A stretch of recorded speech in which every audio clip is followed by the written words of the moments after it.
नमस्कार। आप सभी मित्रों का DCM एजुकेशनल ग्रुप में हार्दिक स्वागत अभिनंदन।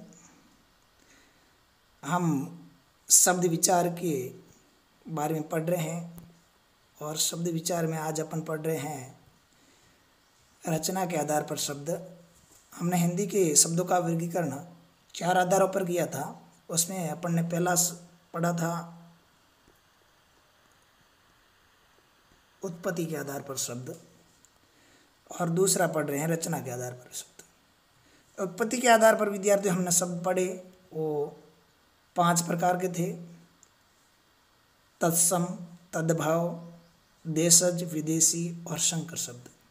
तो उत्पत्ति के अंदर भी शब्द कितने हैं? यानी उत्पत्ति यानी उ 1, त आधा 2, प 3 और ये त आधा 4 और 3 5। यानी उत्पत्ति के अंदर 5 अक्षर है। तो उत्पत्ति के आधार पर शब्द भी अपने वर्गीकरण भी उत्पत्ति के आधार पर हमने 5 भागों में किया था। आज अपन पढ़ रहे हैं रचना के आधार पर शब्द। रचना के अंदर र 1 च 2 और ना 3 अक्षर है और रचना के आधार पर शब्दों का वर्गीकरण भी अपन 3 भागों में पढ़ेंगे। तो 3 भागों के अंदर रचना के अंदर पढ़ेंगे। सबसे पहला वर्गीकरण आता है, वो आएगा रूढ़ शब्द। दूसरे नंबर यौगिक शब्द और तीसरे नंबर पे अपने आएगा योग रूढ़ शब्द। दोनों को मिला लेंगे, रूढ़ को और योग को, तो हो जाएगा योग रूढ़। तो अपन शुरू करते हैं। रूढ़ शब्द। रूढ़ शब्द किसे कहते हैं? जिन शब्दों के सार्थक खंड न हो सके, यानी वो शब्द जिनको अपन अगर टुकड़े करने चाहें और उन टुकड़ों का सार्थक अर्थ न हो, वो आपस में शब्द है जो जुड़े रहते हैं तभी वो अर्थ दे पाते हैं, अन्यथा वो अर्थ नहीं दे पाते हैं। जिन शब्दों के सार्थक खंड न हो सकें और जो अन्य शब्दों की मेल से न बने हो, उसके अंदर दूसरे कोई शब्द नहीं है और वो अपने आप में शब्द स्वतंत्र है। वो जैसे अपना आम ले लें, आम को अगर आ और म को अपना अलग अलग करेंगे तो इसका आ का भी अर्थ कोई नहीं निकलेगा, ना म का, नहीं सार्थक नहीं है। आम एक ऐसी फल है जो खाने के लिए काम आता है और उसी के लिए ही ये रूढ़ शब्द है। आम शब्द आती है अपने दिमाग में एक फल का चित्र आएगा। गीता, अब गीता है तो एक पुस्तक है जो धार्मिक ग्रंथ है, पढ़ने के लिए काम आता है। उसको गी और ता को अलग अलग करेंगे तो भी उनका कोई अर्थ नहीं निकलेगा। पुस्तक है एक जो पढ़ने के लिए काम आती है, वो उसके लिए ही प्रयोग में ले लिया जाता है शब्द। इसलिए वो शब्द उन वस्तुओं के लिए, यानी वो मूल शब्द है और जो रूढ़ है, यानी रूढ़ शब्दों का सार्थक खंडों में नहीं बांटा जा सकता। इन शब्दों के सार्थक 2 टुकड़े नहीं किए जा सकते, तो उन शब्दों को अपन रूढ़ शब्द कहते हैं। जैसे घर है तो घर के लिए ही प्रयुक्त होता है, अन्य वस्तु के लिए नहीं। पैर, गाड़ी, रोटी, हाथ, पैर, दिन रात, ऐसे शब्द है जो रूढ़ शब्द है। कई बार क्या होता है, इन शब्दों का अपना प्रयोग है जो विशेष अर्थ के लिए भी करते हैं, विशेष अर्थ के लिए भी होता है।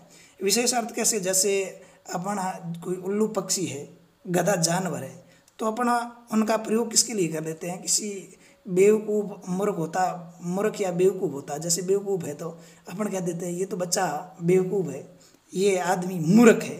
तो गधा शब्द है और बेवकूफ़ शब्द है, तो अपन बेवकूफ़ को जैसे कह देते हैं ये तो उल्लू है, तो बेवकूफ़ के लिए प्रयोग हो जाता है। मूर्ख होता है उसके लिए ये तो गधा है, यानी उसके लिए भी रूढ़ हो जाता है।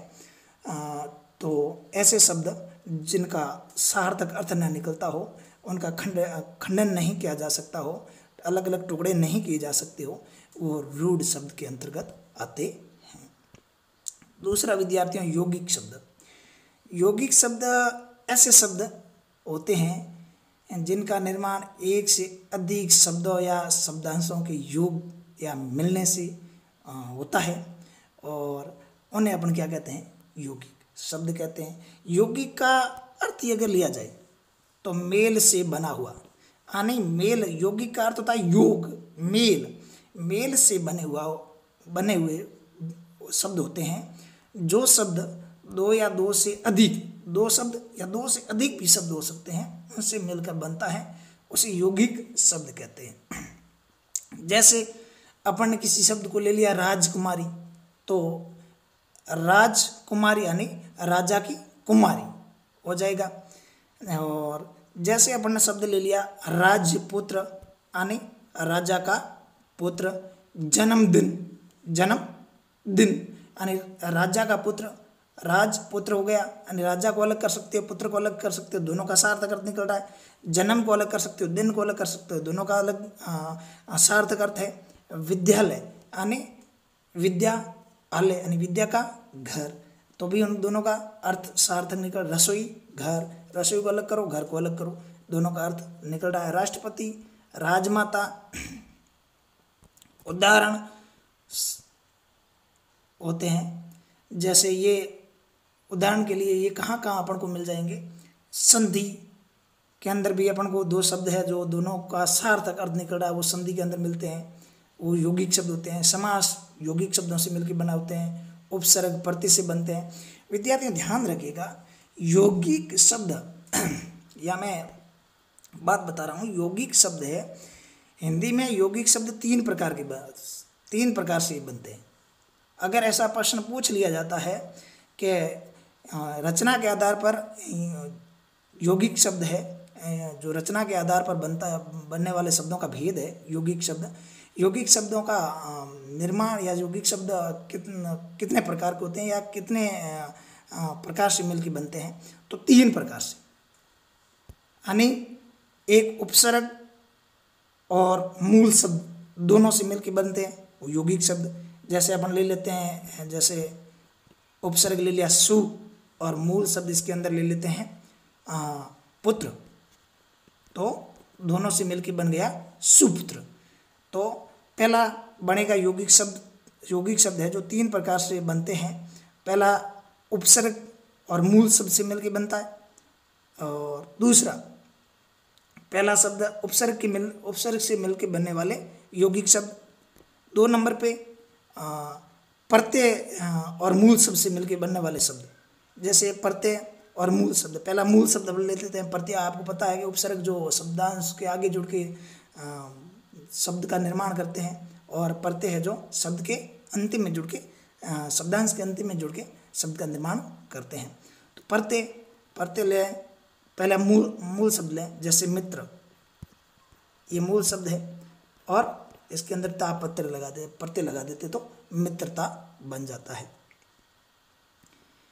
हाँ, तीसरे नंबर पे मूल शब्द और मूल शब्द दोनों मूल शब्द बन के, यानी मूल शब्द से मूल शब्द बन के बना सकते हैं, मूल शब्द प्रत्यय मिलके भी बना सकते हैं, उपसर्ग और मूल शब्द मिलकर भी बना सकते हैं।